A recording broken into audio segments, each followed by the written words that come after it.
할렐루야. 한번 고백합시다. 복수는 복수를 낳고 사랑은 사랑을 낳으니라.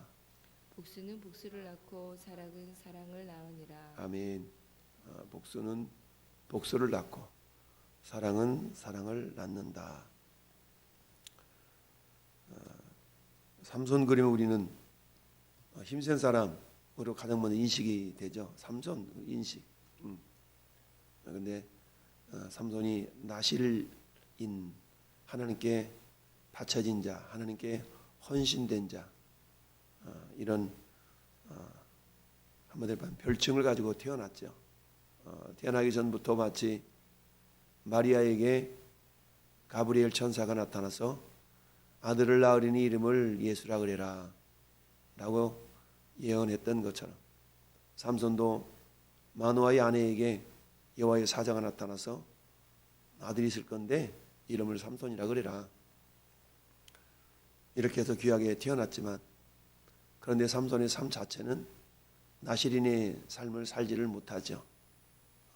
그야말로 육신의 정욕과 안목의 정욕대로 살아가는 그런 철저한 인간적인 삶을 살았던 사람이었다라고 우리가 평가할 수 있죠.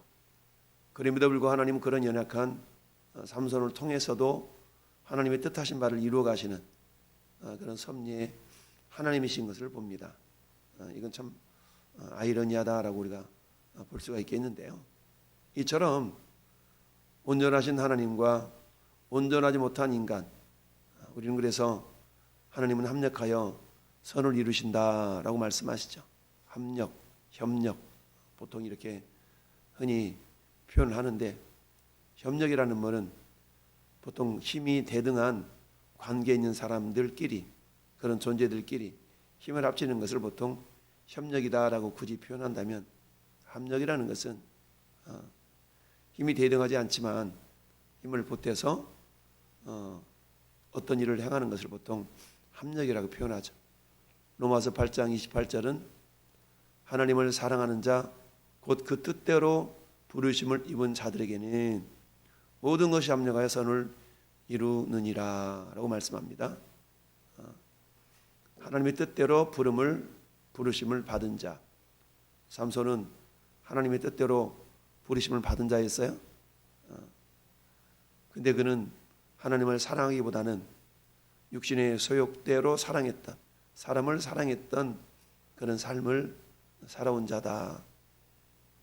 딥나에 사는 블레셋 여인을, 이방 여인을 사랑하는 모습에 마노아와 그의 아내는, 야, 우리 민족에게 너를 배우자로 삼을 만한 그런 여자가 없길래 저 이방 여인을 아내로 삼으려고 그러냐 라고 말렸지만, 자식 이긴 부모 없다는 이야기를 우리가 했던 것처럼 결국 이 딥나에 있는 그 여인을 아내로 맡게 되는데, 그런데 그 아내로 데려오기 위해서는 7일 동안에 어찌 보면 가서 잔치를 벌이는 그런 의식이 있어서 그 잔치를 벌이는데, 그 지역에 있는 사람들을 불러서 친구 삼고 30명에게 그 장난으로, 야, 내가 수수께끼 한번 낼 테니까 맞춰봐, 맞추면 내가 옷 30벌 줄게, 이렇게 얘기하고 수수께끼를 낸다는 것이 자기만 알고 있는 수수께끼도 아니죠. 그것은 자기만 알고 있는 그 내용을 수수께끼랍시고 내니 사람이 맞출 수가 없고, 그때 잔치에 참여했던 블레셋 사람들은 자기 아내 될 딥나 여인과 그 아버지를 협박해서 우리에게 알려주지 않으면 너와 네 아버지 집을 불사를 거야 라고 협박을 하죠. 자, 15절, 일곱째 날이 이르러 14장 15절, 그들이 삼손의 아내에게 이르되 너는 네 남편을 꾀어 그 수수께끼를 우리에게 알려달라 하라. 그렇지 아니하면 너와 네 아버지 집을 불사르리라. 너희가 우리 소유를 빼앗고자 하여 우리를 청한 것이 아니냐? 그렇지 아니하냐? 불사르리라. 이 여인과 그의 아버지는 자기 집이 불사름 당할 것이 두려워서 같은 동족이었는데, 동족 상잔의 비극, 그걸 두려워서 결국 자기 남편 될 삼손을 이렇게 꼬드겨서 결국은 그 비밀을 알아내죠. 당신만 알아, 당신만 알아. 아마 이랬을 건데 쪼르르 달려가 가지고 그 비밀을 자기 동족에게 알려주었다. 그러면 그 동족이 잘했어 진짜 잘했어. 그러면 얼마나 좋겠어요? 그런데 오늘 본문에 6절 말씀, 불의의 사람들이 올라가서 그 여인과 그의 아버지를 불사르니라. 결국 불살라 죽임을 당하고야 말았다. 물론 시일이 차이는 있었죠. 불살름을 당하고야 말았다라는 겁니다. 자, 15장 1절은 얼마 후 밀거둘 때에, 자, 삼손은 욕정적인 사람이었고 감정의 그야말로 사람이었다라고 볼 수 있는데요. 그 수수께끼가 알려지다 보니까 이것들 봐라 하면서 결국은 블레 사람 30명을 쳐 죽이고 그들의 옷을 뺏겨서 결국 약속한 그 소년들에게 옷을 이렇게 내어준 다음에 분노해 가지고 막 노를 참지 못하고 장인 집을 박차고 뛰어나온 거예요. 이럴 수 있냐고 그러면서 막 시간이 어느 정도 지나니까 이제 어때요? 분노가 좀 사라지고 사그라드니까 이제 자기 마누라 만나러 간다고 그냥 간 것도 아니고 염소 새끼를 가지고, 그러니까 이제 좀 장인한테 자기 부인 될 사람 미안했던지 선물을 가지고 간 거잖아요. 선물을 가지고 이렇게 찾아갔는데 웬걸 만나주지도 못하게 하네? 그러면서 하는 소리가, 나는 네가 우리 딸내미 심히 미워하는 줄 알고 야, 네 친구한테 줬다야. 이러면서 차라리 그 동생 있잖아, 동생 결혼해. 이러고 얘기하는 모습을 또 이렇게 보면서 금방 삼손이 또 분노가 끌어올랐죠.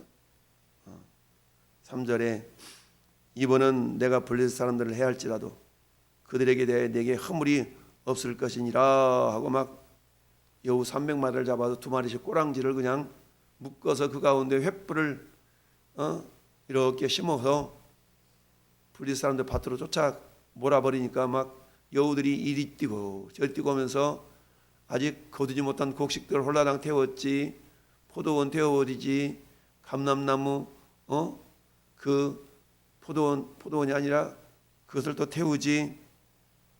세상 말로 하면 난리가 난 거잖아요. 아니 도대체 이 일이 누구 때문이야 라고 따져보니까 세상에 딥나 사람의 사이 삼손이래네. 그래? 삼손을 헤아려 하지 않냐고 그 딥나 사람의 그 여인과 그 아버지를 불살라 죽여버리는 이런 막 비극이 일어나게 되었어요. 이 모습을 보니까 또 삼손이 분노가 또 일어나죠. 내가 너희에게 원수를 갚아야 말리라 그러면서 막 그 블레셋 사람들의 정강이와 넓적다를 크게 쳐서 죽이고 예단 바위 틈에 머물렀더라.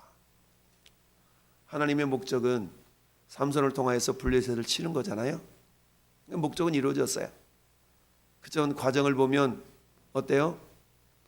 삼손이 온전히 하나님을 신뢰하는 그런 모습이기보다는 감정적인 모습으로 분노를 일으키는 그런 모습 속에서도 하나님은 여전히 삼손을 들어 사용하셨더라. 이 본문을 묵상하면서 그런 생각이 들었어요. 야, 우리가 도도하게 흘러가는 강물, 도도하게 흘러가는 그 강물이 흘러가는데 그 실개천에서 나뭇가지 이런 쓰레기들이 막 밀려와서 어때요? 강물이 흘러가지 못하도록 방해하려고 하지만 그 강물의 거센 흐름은 그런 쓰레기들을 전부 다 휩쓸어서 어디로 다 가지고 가요?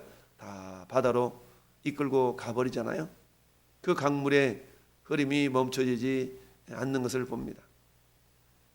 우리 막 장마철에 한강 수위가 몇 미터 남았네, 잠실교가 통제를 당했네, 이런 뉴스들을 보곤 하잖아요. 그러면 저 상류에 있었던 온갖 가지 잡쓰레기들이 다 내려와서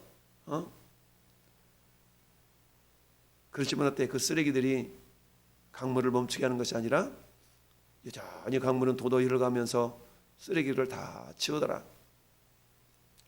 아무리 삼손이 자기의 정욕대로 욕정대로 안목의 정욕대로 그렇게 행동을 해도 하나님의 뜻은 큰 강물처럼 도도하게 흘러가면서 이 삼손의 연약함을 다 하나님이 오히려 그 연약함도 다 들어 사용하시는 것을 보게 됩니다. 이왕이면 분노의 도구로 쓰임받지 말고 선한 도구로 쓰임받으면 참 좋을 텐데 이처럼 분노의 도구로 하나님이 쓰시는 것을 이렇게 우리가 봅니다. 이처럼 하나님은 인간의 허물조차도 당신의 뜻을 이루시는 그야말로 그런 방편으로 사용하신다라는 것을 봅니다. 여러분이 잘 아는 요셉은 어떻습니까? 요셉은 그야말로 형들의 시기 질투로 죽일 뻔하다가 어때요? 루벤 때문에 죽임 당하지는 아니하고 또 때 구덩이에 던져졌다가 내가 살짝 빼서 우리 아버지한테 돌려줘야지 라는 생각을 갖는데 근데 어때요? 또 형들이 가만 안 두려고 그러니까 유다가 야 죽인 들 뭐하냐 라고 해서 결국 저 애굽으로 가는 상인들한테 팔아버리잖아요. 그것은 하나님의 뜻은 아니었죠. 그렇지만 어때요? 합력해서 선을 이루시는 하나님은 이런 요셉의 형제들의 그런 어떤 욕심과 시기와 질투와 분노를 어때요? 결국 야곱의 가문을 일으키는 그런 통로로 하나님이 사용하신 것이죠.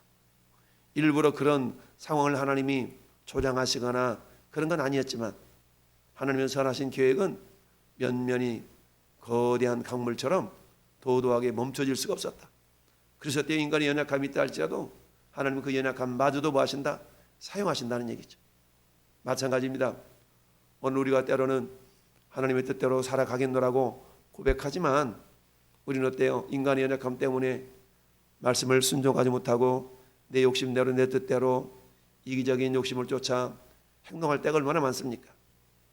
그렇다고 해서 하나님의 뜻이 멈춰지거나 머물거나 이러지 않죠. 하나님의 뜻은 도도하게 그대로 이루어진다는 사실입니다.